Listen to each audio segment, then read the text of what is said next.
안녕하십니까. 온닥트TV 메디컬 포커스입니다. 의정 갈등 사태 내내 강경한 입장을 고수했던 박단 전공의 협의회 회장이 사퇴하면서 전공의 출신 의협 집행부 임원들 역시 줄줄이 물러나고 있다고 합니다. 이에 따라 복귀를 미뤄온 사직 전공의들과 의대생들 움직임도 달라지고 있는데요. 오래된 의정 갈등을 해결할 물꼬가 트일지 주목됩니다. 오늘은 최근 정부의 보건의료 정책 관련해서 목소리를 높이고 있는 대한종합병원 협회 임원 두 분을 모시고 의정 갈등의 해법을 모시게 보도록 하겠습니다. 두 분 모두 전직 의과대학 교수님 출신이라서 전공의 사태와 관련해서 슬기로운 해법들이 제시될 것으로 기대하고 있습니다. 어서 오십시오, 두 분. 예, 반갑습니다. 예. 한 번 더 대한종합병원 협회라는 부분에서 시청자 여러분들이 조금 생소하게 들릴 테니까 간략하게 한번 회장님께서 소개해 주십시오. 지금 현재 대한의사협회나 대한병원협회나 기존의 오래된 전통적인 협회 내에서는 어떻게 보면 의료가 긴박하게 많이 흘러가고 있는 경우가 많이 생기고 있거든요. 이런 부분들에 적극적으로 대응하는 부분들이 굉장히 늦고 의사결정이 늦어지기 때문에 결국은 의사결정이 늦어지니까 의사들이 어떤 생각을 하고 있는 것인가 국민들이 잘 모르게 됩니다. 그것으로 인해서 정책 결정이 늦어지고 어려워지면은 결국 국민 피해지 않습니까? 그 국민 피해를 최소화할 수 있도록 의사들이 이제는 어느 누구에 치우치지 않고 환자만을 위해서 결정을 하고 의사의 이익만을 위해서가 아니라 환자의 이익, 특히 아픈 환자들의 치료에 집중 방점을 찍는다는 목적으로 대한종합병원 협회 사단법인이 창립이 되었습니다. 대한종합병원 협회는 앞으로 국민과 환자들에게 가장 알맞는 의료를 누구에게도 치우치지 않는 의사들도 서로 양보하고 간호사들에게도 양보하고 국민 편에 서서 말을 할 수 있는 대한종합병원 협회는 의사뿐만 아니라 간호사, 기사, 국민 누구나 들어올 수 있도록 하여서 앞으로 대한민국 미래의 의료를 바른 말 하는 집단으로 해로 만들고 있습니다. 아무튼 앞으로 대한종합병원 협회가 국민들의 건강과 삶을 위해서 큰 역할을 할 수 있기를 기대하고 어쨌든 1년 반 동안 지속되고 있는 의정 갈등 시작과 지금 현재 이르기까지 어떤 상황이 진행되고 있는지 그거는 저희가 자막을 통한 영상을 보고 시작하도록 하겠습니다. 지난해 2월 6일 윤석열 정부는 필수 지역 의료를 살리겠다며 전격적으로 의대 증원을 발표했습니다. 2025 학년도부터 의과대학 정원을 2,000명 증원하여 현재 3,058명에서 5,058명으로 확대합니다. 의료계는 일방적인 증원 결정이라며 격하게 반발했습니다. 수련병원 전공의가 일제히 사표를 던졌고 의대생들은 집단 휴학으로 투쟁에 동참했습니다. 정부는 전공의에게 업무 개시 명령을 내리고 의대생 휴학은 불허하는 강공으로 맞섰지만 갈등의 골만 깊어졌습니다. 업무 개시 명령의 경우 대한민국 헌법 제12조, 근로기준법 제7조에 명시되어 있는 강제노동 금지 조항에 위배됩니다. 이는 국민의 기본권을 침해하는 처사입니다. 예, 그럼 첫 번째 질문을 좀 드리겠습니다. 좀 갑작스러운 일인데요. 그동안에 의대 정원 2,000명을 시작으로 촉발된 이 전공의 집단 사태, 이 부분이 대한의료계를 좀 발칵 뒤집어 놓았다고 할 수 있는데요. 최근에 이 전공의 집단 행동 이 부분을 주도적으로 이끌었던 강경파라고 알려져 있는 박단 회장께서 갑작스럽게 사직을 했습니다. 거기에 대한 의료계의 반응은 어떤가요? 지금 상당히 의료계도 그렇고 국민도 그렇고 모든 게 다 피로감에 쌓여 있습니다. 결국 이게 처음 시작할 때는 결국 젊은 의사들의 분노, 그 다음에 우리가 의사라는 자체가 처음 시작할 때는 어떤 경제적인 문제보다도 정부가 의사에 대한 어떤 무자비하게 압박한다든지 인간적인 비추 그게 굉장히 반발한 겁니다. 특히 그 보건복지부에서 하는 말이 어세란 말이냐면은 그 어세란 말이 완전히 진짜 비하 말이거든요. 젊은 의사들 왜 반발을 갖다 결정을 해야 되냐면은 의사를 갖다가 의사 환자를 보는 사람으로 대하지 않고 하나의 물질로 그 정부에서 하니까 완전 의사들이 멘붕에 빠졌습니다. 특히 나이트 의사들이야 뭐 그렇다 하더라도 젊은 의사들은 어세라는 이 한마디에 어세란 말 아시죠? XX 차마 이런 말을 갖다가 할 정도로 하니까 의사들이 완전 자존심 플러스 왜 내가 의사를 해야 되는가에 대해서 사실 멘붕에 빠졌던 겁니다. 그러니까 젊은 의사들이 그 뛰어나게 된 동기는 아니 이렇게 우리가 밤새도록 환자를 위해서 국민을 위해서 밤새도록 저희들 같은 잼만 하더라도 이 전공의 시절에 월화수목 건강금이었거든요. 월화수목 건강금뿐만 아니고 밤에 1시간 내지 2시간 못 잘 정도로 그 정도로 밤새도록 열심히 했을 경우에 적어도 사람이라는 거는 우리가 일을 할 때 있어서는 아 내가 일을 열심히 하면 누가 알아주든지 거기에 대한 보상 체계가 있어야 되는데 내가 이 밤새도록 잠을 안 자고 월화수목 건금을 했을 경우에 국민들에게 나를 고마워하게 이 한마디 사명감을 했던 건 사실입니다. 특히 필수 의료에 있어서의 경우인데 그런데 정부에서 그 의세라는 그 말 한마디 그게 전 의사들을 갖다가 정말로 사명 가지고 온 의사를 갖다가 하나의 매도 집단이라든지 불량배 취급함으로 인해 가지고 의사들이 거기에 대해서 엄청난 반감을 갖다가 일으키게 된 겁니다. 예, 이사님의 말씀 잘 들었고요. 예. 저는 또 조금 다른 시각에서 이제 국민 입장에서 국민들도 이 의정 갈등이 1년 반 정도 지속되다 보니까 좀 피로감이 크거든요. 그렇죠. 그래서 이제 박단 비대위원장이 강경파로 알려져가지고 이분이 사퇴를 함으로 인해 가지고 뭔가 물꼬가 트이지 않을까 사실 기대하는 거는 사실입니다. 근데 정근 회장님, 예. 박단 비대위원장이 사퇴 결심한 이후에는 그 배경에는 그동안에 이렇게 메이저 병원에 소속되어 있는 전공의들을 중심이 돼가지고 자기들도 피로감이 들어가고 또 앞날에 대한 예측이 잘 안 되니까 자기들은 복귀하겠다. 뭐 빨리 대표자가 나서서 정부와 빨리 대화를 통해서 완전히 해결하라. 이렇게 하는 게 조금 서로 간에 갈등이 있었다 봅니다. 그래서 사퇴를 했다는 얘기도 있던데. 사실 대한민국의 대학병원, 상급종합병원의 전공의를 포함해서 많은 의사 선생님들이 이제는 많이 필요가 하거든요. 의사가 의업을 떠나서는 살 수가 없습니다, 사실은. 그래서 의업을 1년 거의 몇 개월 지금 떠나 있으면서 자괴감도 생기고 의사가 왜 되었나 하는 또 후회감도 생기기도 하고 또 많은 의사들이 또 군대를 가버리고 그렇죠. 의과대학 졸업하기 전에 군의관도 안 가고 이제는 그냥 일반 사병으로 국가적인 손실이 사실은 너무 컸습니다. 이 일에는 국가 정부의 잘못된 보건 의료 정책에 의사수 증가하는 것 그 부분이 좀 더 세밀하게 그 국민 통합을 거쳐서 했으면 될 건데 어느 부분 그 선거에 이용하려고 하면서 그 문제가 터져버렸거든요. 이 일의 중요한 사건은 박단 대한전공의협회 회장의 어떻게 보면 한쪽 기차 그리고 또 반대편 기차는 박윤수 보건복지부 2차관의 또 반대편 기차 둘이가 충돌한 시거든요. 충돌하면서 많은 어떻게 보면은 피해가 생겨서 결국 국민들 피해 그리고 의사들 피해 그 의사들 중에서 가장 큰 피해는 의대생들 그리고 전공의생들 그 피해의 이 제일 상처물은 지도자의 두 사람의 잘못이 저는 컸다고 생각합니다.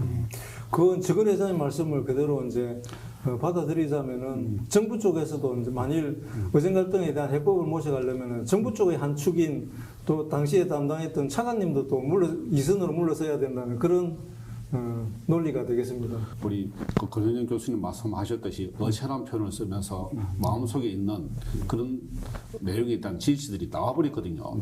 그런 말을 한 사람이 끝까지 의정 갈등에 해결하려고 서 있단 말이에요. 그러니까 그 자체가 잘못된 거죠. 당장 그런 문제를 일으켰으면 빨리 선수 교체를 해서 어떻게 보면 협상과 협력을 통해서 해야 되는데 국민을 먼저 생각한다면 국민을 먼저 생각하지 않고 어떻게 보면 환자를 먼저 생각하지 않고 자기 아직과 고집 이 정책은 옳다 그러니까 해라 그거 하나밖에 안 본 거죠. 그 결정이 틀렸다면 빨리 고쳐야 되는데 이제 아무튼 그 지금 두 분 중에 한 분이 답변을 하셔도 되는데 지금 현재 전공의들의 현장 복귀율이 얼마나 됩니까? 뭐 5분의 1이 안 된다는 얘기들도 있던데. 그게 아직 정확한 통계를 안 내서는 잘 모르겠고 또 거기다 그게 이제 예. 이렇게 아직까지는 공론화를 할 수 없어가지고 살짝 이렇게 복귀한 친구들이 많다는 예, 얘기죠. 그래서 지금 그게 아직 정확하게 통계를 잡히기 어려운 게 거기에 하는 병원이나 하는 당사자가 자기 양쪽을 서로 좀 눈치를 보는 입장이기 때문에 공식적으로 복귀율이 몇 프로 잘 데이터를 내놓지 않아요. 그러니까 일부 복귀하는 걸 맞기는 맞는데 과연 저게 공식적인 데이터가 나오려고 하면 이 의정 갈등은 해결돼야만이 그 공식적인 데이터가 나오는 거지 지금으로서는 정확하게 이렇다는 좀 그래서 어렵다는 거죠. 일부 언론의 보도에 따르면 네. 18%, 19% 정도 되는 그렇죠. 걸 보도가 되고 있던데요. 네. 그렇다면은 전공의 협의회를 이끌고 있는 박단 체제가 상당히 리더십이 있어 보이거든요. 그런데 이분이 갑자기 이제 사퇴를 했단 말이에요. 그게 이제 나름대로 이제 책임론, 내부의 책임론 그렇죠. 견디다 못해서 사퇴를 했다고 하는데 정근 회장님 뭐 거기에 대해서 아시는 게 있으신지? 이런 어떻게 보면은 대한민국 정부에서도 정책을 시도했는데 어떻게 보면 실패했잖아요. 그 대한민국 모든 집단 단체에 실패한 정책이 사실은 없습니다. 그런데 유일하게 대한의사협회는 2000년도 의학보름부터 전부 다 정부가 붙어서 졌거든요. 그 왜 의사의 어떻게 보면 집단의 속성을 모르고 보건복지부가 행정을 했을 때 실패를 하는데 의사의 집단은 굉장히 어떻게 보면 전통적인 집단 그러면서 또 프라우드하면서 또 우월감이 또 집단 뭐 초중고 전교 1, 2등 해야 들어가지 않습니까? 그러니까 이분은 실패를 잘 모르는 거죠 의사들이. 그러면서 또 선후배의 그런 관계가 군대보다 더 셉니다. 군대는 지금 전혀 아닌데 그죠? 그러니까 그 선배하고 그런 쉽게 말하면 릴레이션 연관이 없어지면 까 선택을 할 수가 사실 없습니다. 그게 그 대학 선후배가 선배가 만약에 저는 안과잖아요. 안과에 있던데 이 후배가 전체 의기를 안 따르고 따로 했단 말입니다. 안과를 하려고 했을 때 할 수 있느냐? 지금 현재는 못합니다. 그게 중세 시대의 장인 제도하고 비슷합니다. 이 교육이. 그렇기 때문에 본인은 들어가고 싶은데 복귀하고 싶은데 앞으로 미래를 생각하면 1년, 2년 손해보더라도 전체의 흐름에 따른 것이 의사의 도제 제도입니다. 사실은. 그래서 금방 정근 회장님께서 정확히 말씀을 해주셨는데 저는 그 부분 제가 의사가 아니라서 잘 몰랐는데 대한전공의협의회라는 거는 다른 어떤 조직보다 좀 수평적 구조 그러니까 동등한 관계로 이루어져 가지고 그 중에 뽑힌 회장인데 회장 한 명 없어진다 해가지고 금방 그 조직이 와해되지도 않을 거고 그리고 좀 느슨한 그 시스템을 구축하고 있지 않습니까? 그래서 또 거꾸로 말하자면은 박단이라는 그 강경파한테 이렇게 오롯이 이제 전공이 전체의 의견인 것처럼 이렇게 상징되어 왔던 것들이 그분이 이제 사퇴함으로 인해 가지고 없어졌을 때 또 급격하게 이 전공의들이 뭐 현장 복귀율이 높아진다든지 전공의 사태가 해결될 수 있는 모멘텀이 되지가 않을까 이런 생각이 들더라고요. 굉장히 좋은 지적을 해주셨는데요. 이 전공의협의라는 거는 각 병원에 있는 전공의 각 연차별로 그 수평적인 조직입니다. 어느 한 개인의 어떤 수직적인 조직이 아니고 그 저번에 서울에서도 경찰 조사나 했을 경우에 대한의사협회 회장이 지시한 게 아니냐. 실제 조사해보니 지시한 건 하나도 없었습니다. 그거는 전공의들이 아까 말한 대로 스스로 일어나가지고 스스로 했기 때문에 또 스스로 해가지고 그게 수평적인 조직이거든요. 그런데 박단 회장이 그 전공의 뜻을 따라가지고 강경파적으로 행동을 맡기는 맞는데 그 한 사람이 어떤 강경파 한 사람이 없어졌다 해가지고 또 쉽게 그게 되느냐. 저는 생각할 때 있어가지고 수평적인 조직일수록 사람과 사람 사이에 어떤 컨센서스 형성이 중요하기 때문에 이런 협의라든지 공감이 형성될 때 모두 이루어지지 않을까 그렇게 생각하지 한 사람이 똑단으로 잘 움직이기 힘든 그런 체계인 것이 바로 지금 전공의협의회 체제입니다. 네. 그럼 여전히 박단 회장이 사퇴를 했지만은 아직 저고기 사태가 해결됐지 그 전망을 하기가 어려워 보입니다. 정근 회장님. 한 사람의 상징적인 인물이 있었을 때는 어떻게 보면 밑에서 또 그분이 열심히 고생을 한 건 사실이거든요. 초기에. 근데 그분을 어떻게 제치고 무엇을 한다고 하는 것이 의사사에서 사실은 전통적으로 불가능한 일이거든요. 그러면 그 전통적으로 불가능한 일인데 어떻게 보면 본인의 자의에서 이제 그만두었거든요. 그럼 새로운 또 형성이 됩니다. 사실은. 사실 또 전공의 협회라는 조직 자체가 3년 내지 4년 한시적으로 있는 것이거든요. 그래서 3년 4년 한시적으로 있는 조직인데 1년 차 때는 바빠서 어디 참여할 기회가 없어요. 4년 차는 또 3년 차, 4년 차는 전문의 시험 친다고 참여할 기회가 없습니다. 사실은 아주 제한적으로 참여하는 아주 어떤 임시 조직이 대한전공의협회라고 생각하고 그다음 마치고 나면은 전임이 또 넘어가버리고 또 교수 사로 가버리고 개원위로 가버리고 종합병원으로 가버리기 때문에 어떻게 보면은 전공의 선생님들이 의사로서 어떻게 보면은 또 배우는 시들이 또 수련이 가죠. 그렇기 때문에 저는 박단 회장이 어떻게 보면은 어떻게 보면 대안으로의 방향을 바로 잡으려고 노력한 것은 사실은 인정을 하지만은 그 길이 너무 길었다. 그렇죠. 그 길이 길으면서 어떻게 보면 이제는 정부도 바뀌고 어떻게 보면 새로 정책들이 나올 때는 이제 수용하면서 협의하는 자세가 필요한데 협의하는 자세가 없이 무조건 안 한다. 강행 자세만 하게 되니까 피로감이 급속도로 쌓이게 될 거죠. 어쨌든 여기서 잠깐 다시 의협 문제로 한번 되돌아가 보겠습니다. 의협도 우여곡절 끝에 이전에 그 회장님이 탄핵을 당하고 새로운 집행부가 또 들어섰는데요. 그 집행부가 또 전공의 협의회의 강력한 또 지지 속에 탄생을 해가지고 이번에 박단 회장님이 의협 집행부까지 이탈하면서 함께 동참했던 많은 전공의 집행부도 같이 사퇴를 하게 되면은 의협의 현 집행부 시스템에는 좀 문제가 없나요? 대한의사협회는 사실 전공의 선생님들을 배려를 해서 고생을 했다. 지금 현재 회장님께서 아주 온순하면서 잘 하시거든요. 그분은 그러면서 전공의들이 고생했는데 앞면에 나서서 전면적으로 어려게로 봐서는 투쟁을 대신 했거든요. 감옥 간다는 각오하에. 그 배려하에 어떻게 보면 박단 부회장이 되고 또 정책이사도 되고 많은 또 전공의 선생님들이 들어와서 또 역할을 하게 되는데 사실 전공의 선생님들은 본인이 전문의를 따기 위한 수련 과정입니다. 그리고 한시적입니다. 물론 그분들의 노력을 폄하하는 것은 아닌데요.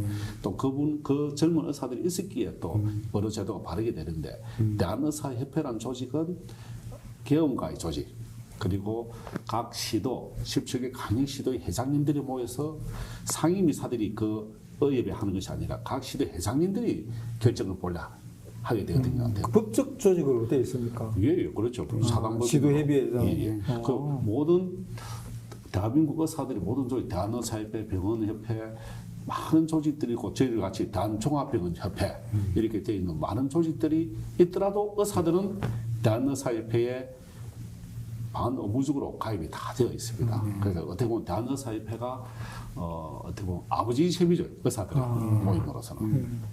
그래도 일반 국민들 생각에 최근에 이제 의협 운영되는 걸 보면 의협은 개원이 위주로 좀 이렇게 이익을 대변하는 것 같고 병원협회는 대형 병원 위주로.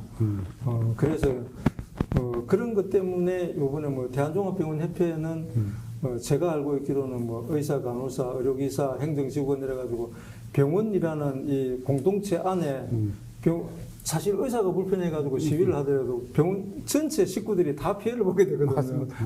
그래서 병원 전체 구성원들의 이익을 도모한다는 차원에서 저는 국민의 한 사람으로서는 대한종합병원협회 탄생을 참 반겼습니다. 예. 어쨌든 지금 현재 전공의를 이제 강경하게 이끌던 분이 사퇴를 하셨고 지금 현 시점에 새 정부도 탄생을 했는데 어떻게 좀 소통은 이루어지고 있습니까? 어떻습니까? 두 분 각각 좀 말씀해 주십시오.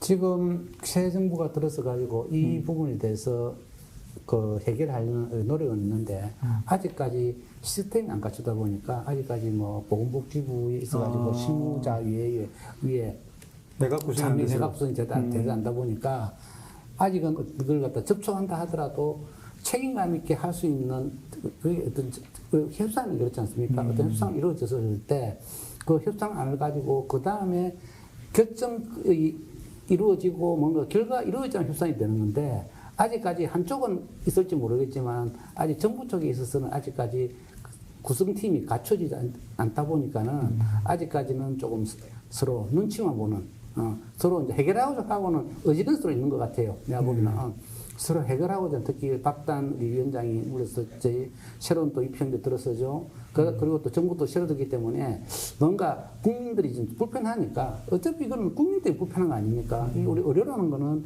국민들이 없으면 이루어질 수 없는 상황이고 대한민국에서이기 때문에 의사 선생님들도 뭔가 그거 좀 깊이 생각했기 때문에 뭔가 이루어진다는 그런 거는 컨센서스 형성되어 있는데 아직까지 정부에서 새로운 정부가 들어서고 난 다음에 실무에 관련되는 그런 팀이 안 짜지다 보니까는 보건 파트에 누가 수장으로 올지 기다리고 있는 그렇죠. 중이죠. 예, 아직까지 뭐 안개 속이고 저희도 알 수가 없는 입장이니까 저희도 이제 기다리고 있는 그런 입장이죠. 네. 아무튼 지금 그 박단 위원장을 사태로 기점으로 해가지고 이제 뭔가 좀 발빠르게 좀 대화가 이루어질 것으로는 기대는 됩니다. 그런데 지금 메이즈 병원의 중심으로 해가지고 직접 병원 당국자들이 나서가지고 몇 가지 정부의 조건을 제시를 하면서 전공의들 빨리 이제 복귀해가지고 전문의를 따고 그런 부분들 지금 이분들이 1년 반이나 협의를 했으니까 어쨌든 그 모든 걸 갖다 감안해가지고 정상화 시킬 수 있는 방안이 필요하지 않겠습니까? 그런 걸 예를 들면은 비포에서 이렇게 정책 논의에 참여를 시켜달라. 그리고 수련 환경을 개선해달라. 수련 환경 개선 부분은 원래 전공의 협의회에서 크게 중요하게 내세웠던 것이 있지 않습니까? 부서졌는데 네. 부서진 부분이 이 대한민국 전체가 부서진 것이 아니라 그 일부분만 사실은 부서지고 대부분의 의료는 정상적으로 잘 가동이 되고 있습니다. 이제 대한민국 의료가. 대한민국 국민이 해병함이죠. 그래서 전에 왜곡돼서 빅5로 가야 된다는 그런 고정관념이 깨지면서 지방에도 좋은 병원들이 참 많구나. 좋은 의사 선생님들이 있네. 어떻게 보면 의료의 질서 재편이 일어나게 됐습니다. 어떻게 보면은 저는 그래서 이 사건으로 해서 대한민국 국민들이 좀 더 깨어났다는 것에 저는 감사하게 생각하고 어떻게 보면은 이제는 어떻게 보면은 정부와 의료계가 또 합을 하려고 의료를 하려고 하면은 누구는 중개를 해야 될 거 아닙니까? 그런 결혼을 남녀 결혼하려고 하면 중매직이 있어야 되듯이 그런데 의료의 내용에 대해서는 사실 이 행정에서 사실 잘 몰라요. 굉장히 미묘한 문제들이 많기 때문에 그러니까 이런 문제들을 중매를 하여서 서로가 타협할 수 있도록 정확하고 정직한 내용들을 알 수 있는 그런 단체가 사실 필요하다. 대한의사협회는 어떻게 보면 참 전통적으로 해왔지만 또 대한의사들이 이익을 대변해야 되고 병원협회는 임기가 3년 마치고 또 계속 바뀌는 거예요. 누군가 지속성이 없어요, 사실은. 그래서 이런 지속성을 가지면서 국민들 편에 설 수 있는 그런 단체가 중매쟁이 역할을 하면은 가능하다. 그래서 저희 대한종합병원협회 저는 회장으로서 이 일들을 조금만 서로 이해하면은 충분히 해결될 수 있는 것이거든요.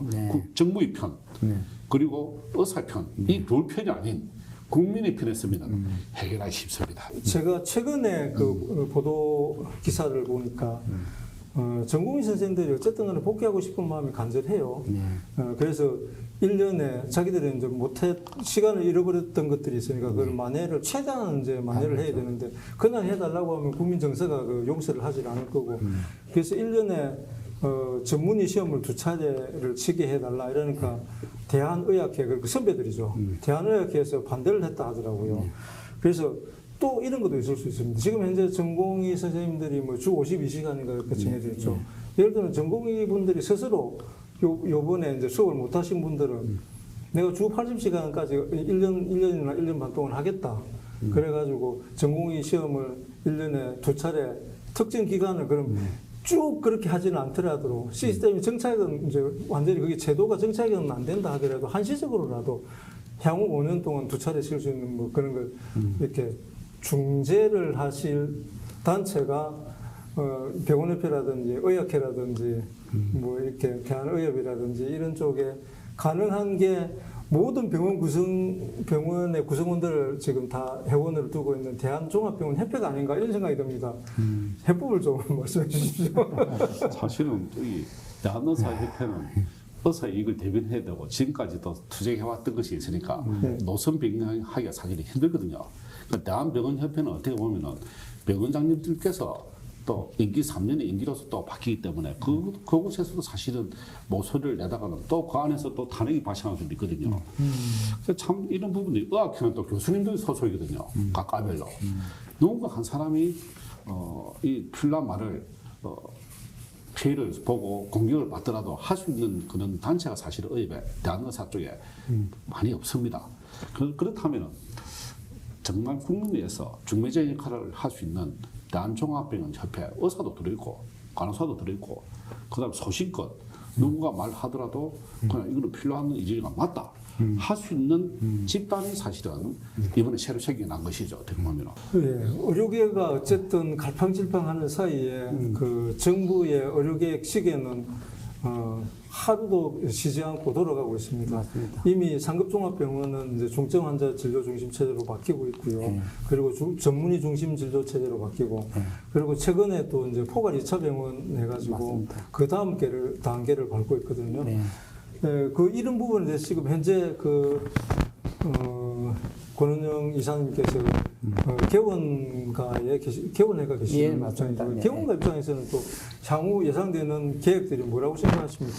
개원이 입장에 있어서는 아무래도 이게 그 대한민국 의사의 한 축이고, 그 다음에 대한민국 의사 이게 교수님이 계시고 종합병이 있고 개원의사인데, 개원은 1차를 담당하는 의사들입니다. 예.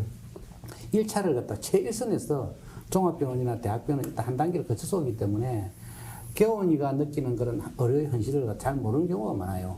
근데 이제 개원 입장에 있어서는 좀 더 우리나라 의료가 바로 되었으면 좋겠다. 우리도 사실은 대한민국 국민 중에 한 사람 아닙니까? 네. 그러니까 우리가 하나 이 대한민국 의료 체계에서 살아가는 사람인데, 개원하는 입장에 있어서는 좀 더 바람직하게, 예? 좀 더 현실적으로, 그리고 아까 말했던 전공의들은 전공의 나름대로의 어떤 그 수련 환경을 갖다 하면서 인간적인 대우를 받을 수 있는 환경, 또 종합병원과 그 대학병원과 개원인 사이에서 상호 합리적인 연관관계, 그러한 것들이 잘 체계적으로 좀 이루어져서 좋지 않을까, 저는 그렇게 생각합니다. 예, 두 분께서 이번 그 1년 6개월 동안 지속되는 이 의정 갈등에서 가장 제가 이해하기 힘든 게, 보통 이 의료계가 사실 이렇게 집단 행동을 하게 되면 국민들은 걷잡을 수 없이 무너지게 되고, 일단 이번 의정 갈등의 단초를 제공한 것은 정부이기 때문에 정부도 훨씬 더 일찍 무너질 수 있는 길들이 많았는데, 네. 그게 이제 주로 전통적으로 이런 그 집단 행동을 의료계가 했을 때 개원과 하고 봉지기들이 합류하는 거잖아요. 네. 예, 애당초 여기에서도 일부 교수님들이 잠깐 참여했다가 금방 복귀를 해버렸거든요. 네. 그래서 이제 전공의 선생들은 전공의 관련 단체에서는 좀 거기서 스승분들한테 이렇게 좀 일종의 배신을 당했다, 뭐 그런 프레임도 있는 것 같더라고요. 네.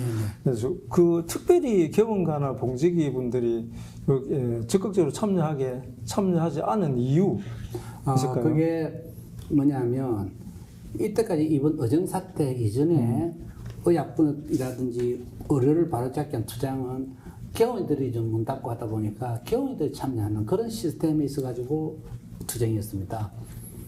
그러다 보니까는 정부는 뭐냐면 이 개원이 쪽을 갖다가 어떻게 하면은 쟤네들이 그 하면 되지 않을까 하는 그런 시스템을 굉장히 아주 정밀하고요. 그 다음에 너무 강력하게 그렇게 만들어 놨습니다.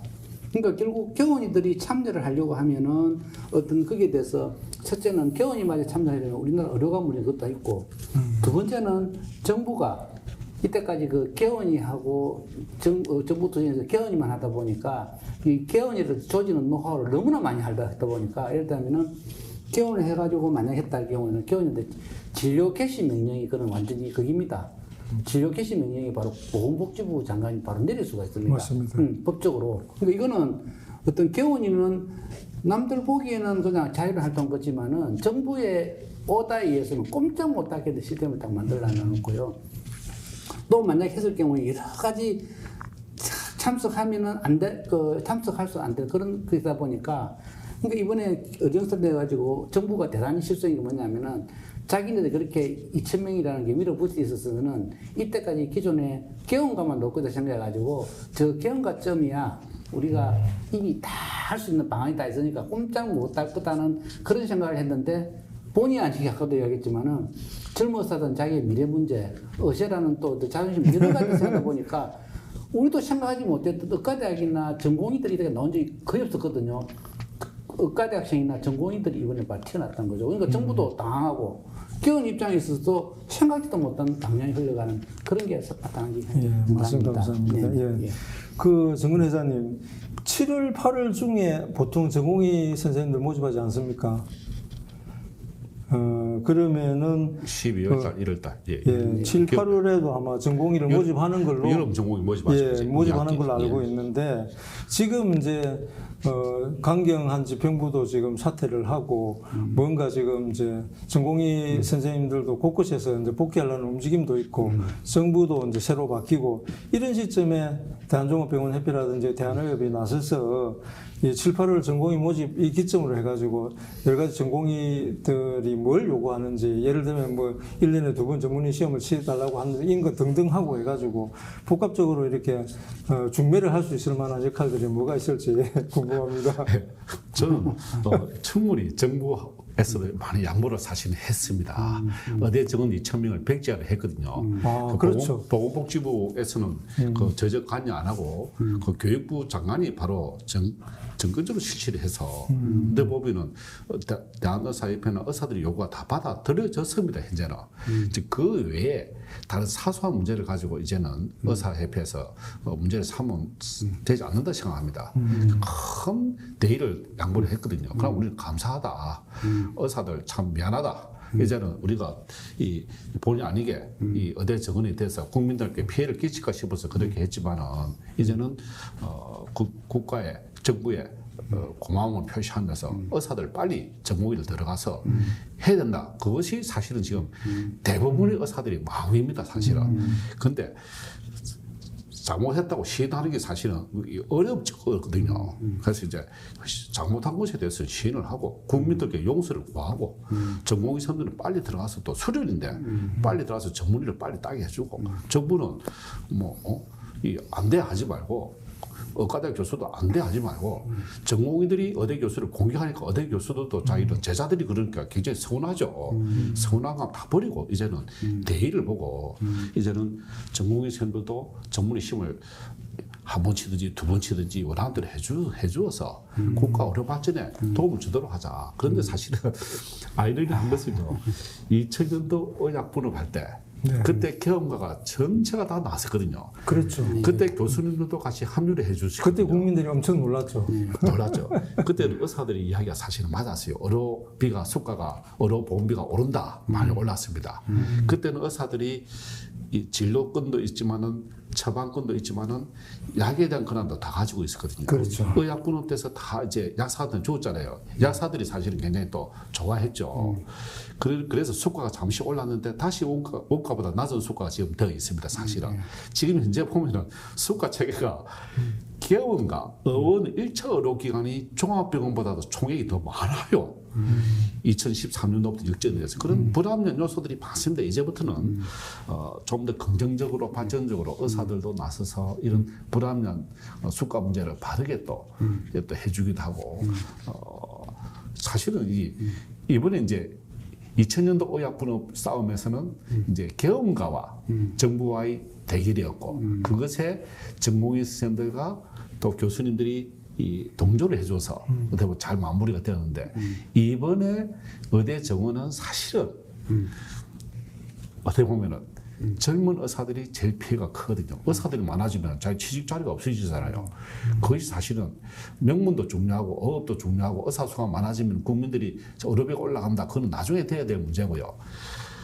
의대 정원이 증가되는데 사실은 실제적으로 수술하거나 나와서 할 수 있는 기간이 16년입니다. 16년. 네, 맞아요. 맞습니다. 예과 2년, 본과 4년, 전공의 3년, 4년, 그다음 군대 3년, 또 펠로 또 2년, 16년에 쉬었는데 이 의사가 2025년도에 들어가면 2041년도에 나오게 됩니다.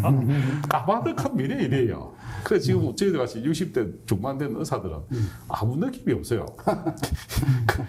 저희들은 그때 80몇 살 돼서 의사 날 건데 그 젊은 의사도 안 그렇거든요. 그러니까 젊은 의사들이 낯설고 사실은 이런 문제들에 누가 손해를 보고 누가 금전적인 문제가 있다는 것은 사실은 다 깔려 있는 것은 다 알고 있습니다. 의사들도. 그죠? 그런 부분들을 어떻게 보면 좀 더 대화를 통해서 점차적으로 했으면 충분히 수용될 수 있는 문제였는데 바로 일순간에 계엄이 일어나듯이 그냥 강압적으로 일어난 거예요. 그냥 그 일에. 맞습니다. 그런 문제가 많은데 또 우리 국민들 사이에서는 의료계의 그런 주장을 이해하지 못하는 편은 아니지만 좀 자업자득이라는 이런 주장들도 있거든요. 왜냐하면 문재인 정부 때도 이럴 때면 뭐 한 300여 명 이렇게 공공의료 인력 증원한다고 했을 때도 반대를 했단 말이죠. 물론 그때는 코로나라는 중요한 그 국민 방역에 대한 그런 이제 방역의 위기가 있었을 상황이어서 정부가 더 이상 이렇게 강하게 이렇게 그 부분 주장을 하지 못하고 철회를 하고 말았는데 그런 단계에서부터 조금 뭐 뭐든지 뭐 이렇게 인원을 조금이라도 늘린다고 하면 반대만 하고 그런 것 때문에 이번에 이 뭐 정부는 뭐 이 전혀 근거 없는 2,000명을 그냥 몰아붙이는 바람에 온 나라 국민들이 다 그냥 이제 힘든 상황에 처하게 되지 않았나 싶습니다. 일단은 그 조만간에 이제 좀 아마 두 분 말씀을 들어보니까 대화의 자리가 마련될 것 같긴 합니다. 근데 국민의 한 사람으로서 대화의 그 새 정부의 뭐 복지부 장관이나 아니면은 우리 각종 의료계 대표하는 분들이 만났을 때 서로 좀 사과하는 모습 그런 걸 좀 국민들 앞에 보여줬으면 좋겠습니다. 어떻습니까? 맞습니다. 저는 저도 의사지만 정말 국민들한테 미안한 마음이 크죠. 죄지은 같죠. 그 뉴스에 나오면은 이 어느 환자가 밤에 앰뷸런스를 타고 갔는데 10몇 군데를 돌다가 결국은 안 되어서 어느 도시에 가서 병원에 가서 응급수술을 받았다. 그 일부분인데 또 침소 붕대를 한 방송 내용이 사실은 많거든요. 그걸 보고 있으면 굉장히 미안해요. 그래서 그런 미안한 마음들을 대부분의 의사들이 다 가지고 사실은 있습니다. 근데 국민들이 사실은 방송 내용만 보면 의사들을 악마화하는 시절이 장인 한순간에 있었어요. 그런 부분들은 좀 잘못되었다. 의사들의 마음은 그것이 전혀 아니다. 근데 저희들이 속한 병원에서는 어떤 환자든지 누구든지 병원에 오는 환자는 다 받자. 저희들이 결의를 하고 다 보았던 시절이 있었거든요. 그런 부분들은 전혀 또 안 나와요, 사실은요. 어쨌든 지금까지는 그 지난 1년 6개월 동안 빚어졌던 의정 갈등으로 인한 네거티브한 부분을 많이 살펴보고 거기에 대한 해법을 모셔가려고 했는데 사실 저희가 1년 6개월 혼란 속에서도 나름 이렇게 성과라기보다는 교훈이 없잖아 있었거든요.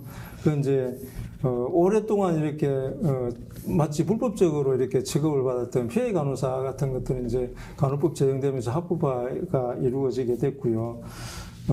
그리고 저희 의료전달 체계가 왜곡됐던 부분들이 바로 잡혀졌고 그동안에 대형 수도권을 중심으로 한 대형 종합병원하고 1차 의료기관 사이에 중간에 사실 끼어있던 종합병원들, 지역의 거점 종합병원들이 그동안에 투자를 해가지고 굉장히 그 탄실한 퀄리티를 유지하고 있었음에도 불구하고 양쪽에 끼어가지고 이제 좀 굉장히 끼인 세대처럼 이래가지고 굉장히 불합리하고 불이익을 많이 받았단 말이죠. 근데 이번에 이런 이제 의정 갈등 속에서는 굉장히 그 역할을 해가지고 왜곡됐던 의료전달 체계가 완전히 회복됐다는 그런 평가도 있습니다. 맞습니다. 그 부분 우선은 정근 회장님 말씀 한번 들어보고 또 권은영 이사님 말씀도 한번 같이 들어보겠습니다. 사실은 이번 교훈. 의료 대란이잖아요. 의료 대란 속에 그래도 국민들이 보기에 그래도 뉴스 나오는 것처럼 그렇게 심각하지 않네. 그 어느 정도 다 커버가 되고 있네. 의료가 잘 돌아가고 있네. 대한민국 의료가 좋네. 그 숨은 배경이 우리 임종수 이사님 말씀하신 것처럼 대학병원도 아닌 개원과도 아닌 종합병원의 의료진들이 헌신을 사실은 했습니다. 다 받았어요. 다 받아주고 집에도 안 가고 밤에 늦게 봐주고 그래서 의료의 사각지대가 사실은 없었습니다. 1년 반 동안. 그래서 대한종합병원에 의사들은 들어가 있는 거예요. 의사, 간호사, 기사, 행정 모든 사람들이 연합해서 어떻게 보면 환자 한 분이라도 다 봐주자.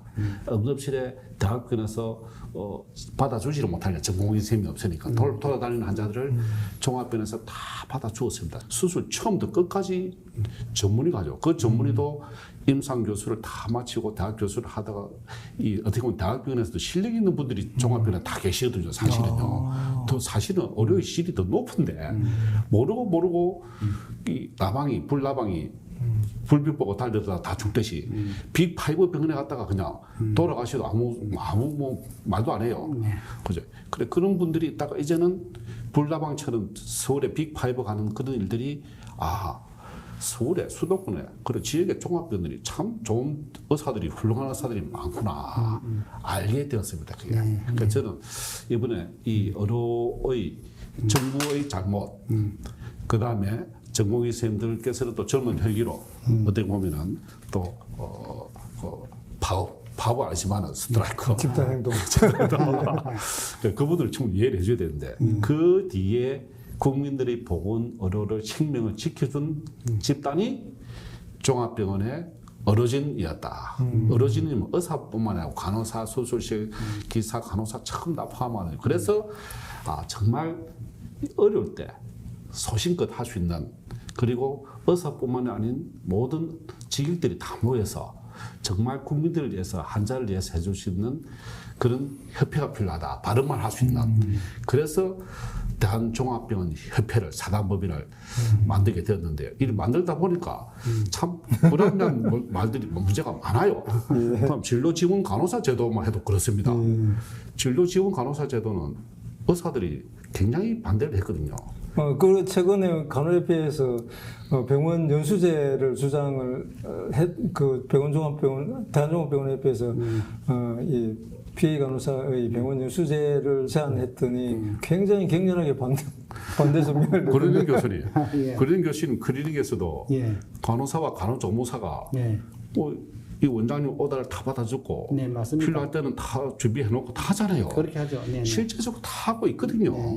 간호사와 간호조무사가. 종합병원에는 간호사가 전부 다 의사의 오다를 받고 의사가 바쁘니까 언제 환자를 이렇게 보고 있는 타이퍼 칠 틈이 어디 있어요.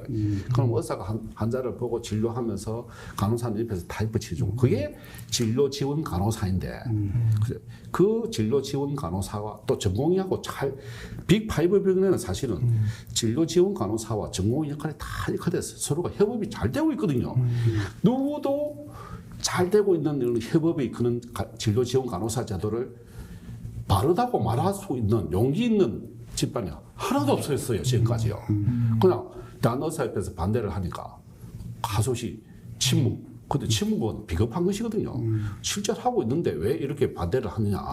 그래 대한의사협회에서도 그것을 알고 있으니까 강하게 안 했단 말이에요.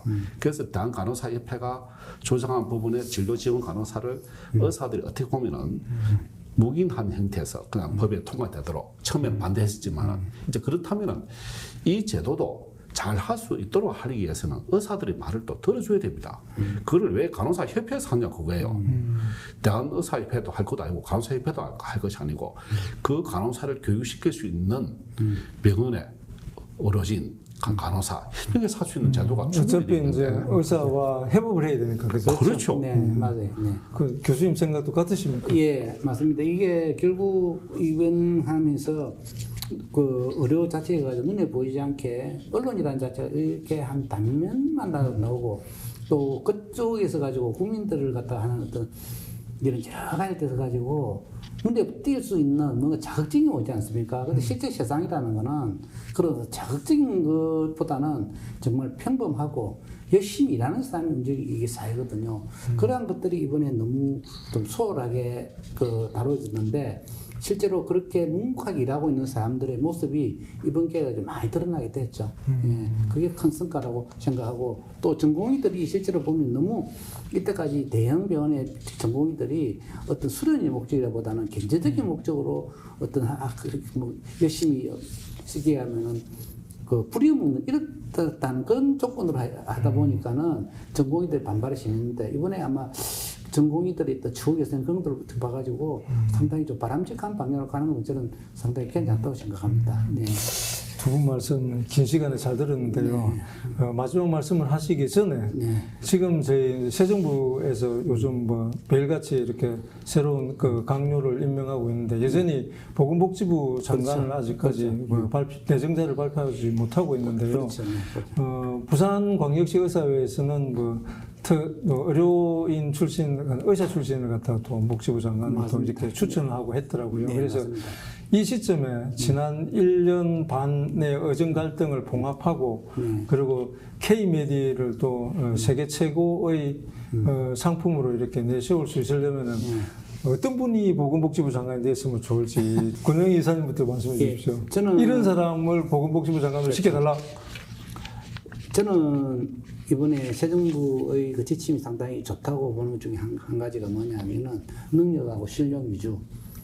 우리나라는 아무래도 이 사회 자체가 옛날에 그 수직적인 사회가 많이 남았기 때문에 누가 지도자에 따라 가지고 상당히 흔들리는 사회입니다.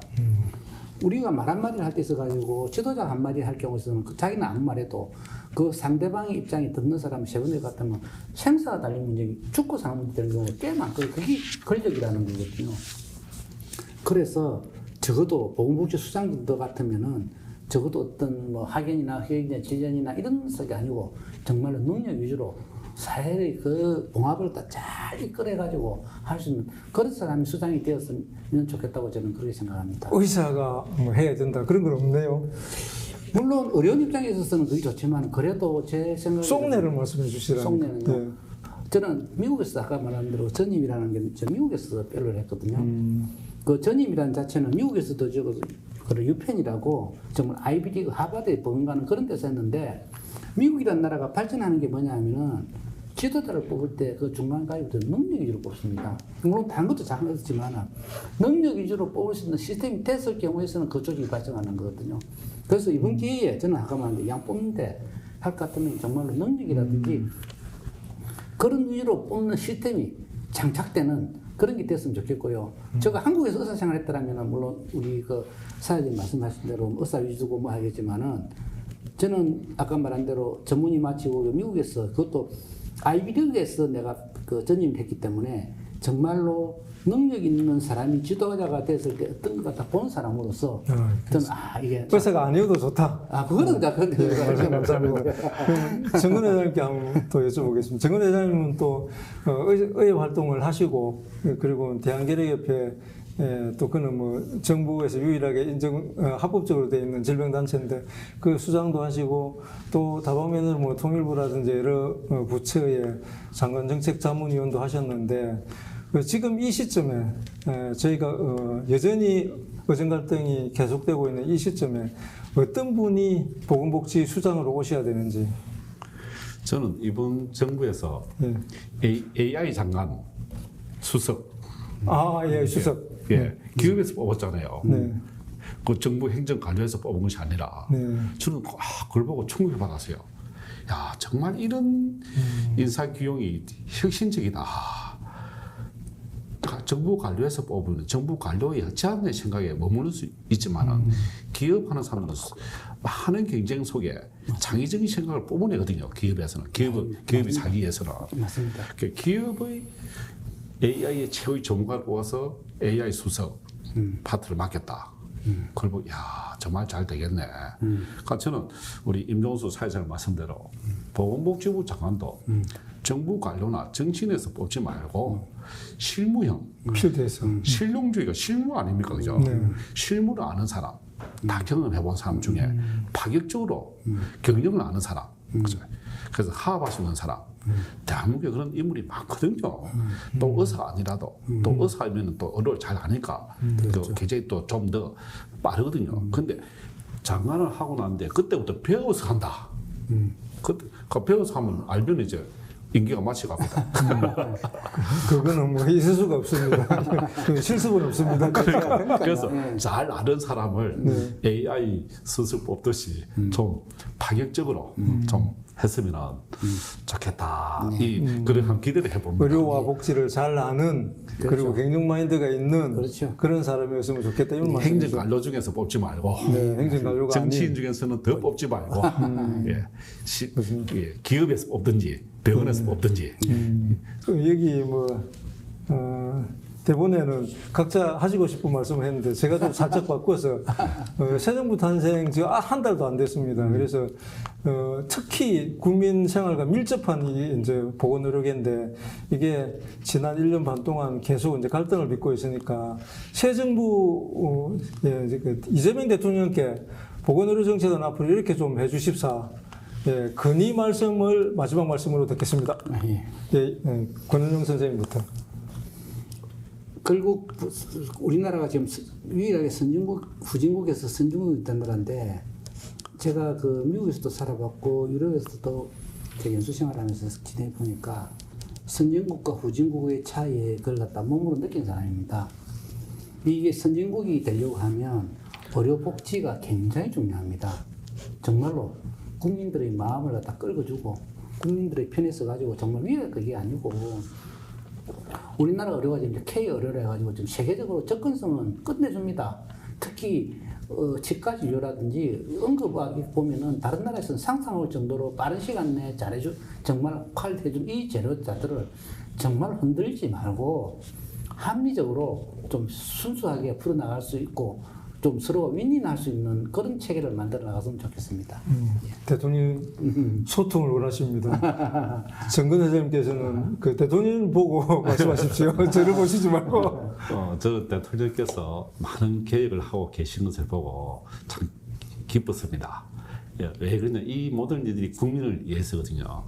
그래서 의료인들도 이번 기회에 이제 우리가 이익단체이지만 의사협회가 우리 의사들이 이익만을 위해서 아니라 결국 명분은 국민을 위해서라고 하지만 결국은 또 의사들의 이익이 또 내재되어 있거든요. 그래서 오직 국민과 환자를 바라보고 올바른 정책이 있다면 정부가 정책을 한다면 찬성을 하고 또 그 회의를 거쳐서 또 실행해 나가면서 또 바꾸고 가면 되니까 너무 우리가 반대를 위한 반대보다 그리고 그런 보다는 어떤 대한민국 국민 환자를 위해서 필요한 일이라면은 의사들의 이익도 감히 버리고 의사와 간호사와 협업을 통해서 의료기사와 환자와 행정과 함께 총체적인 그런 하나의 오페라가 만들어진다면 의료 오페라 충분히 가능하다고 봅니다. 이것을 우리 대통령께 한 번 더 부탁을 드려봅니다. 네, 지금까지 두 말씀 감사합니다. 지금 의료 내부에서도 변화의 조짐이 보이고 있지만 실제 갈등 해소와 현장 정상화까지는 여전히 넘어야 할 과제가 많은데요. 정부와 의료계가 조속히 한자리에 모여 실질적인 해법을 찾을 수 있기를 기대합니다. 또한 대통령님께 제안드립니다. 의료계 지도자들과 타운 미팅을 한번 가져보시는 건 어떨까요? 시청해 주신 여러분 고맙습니다.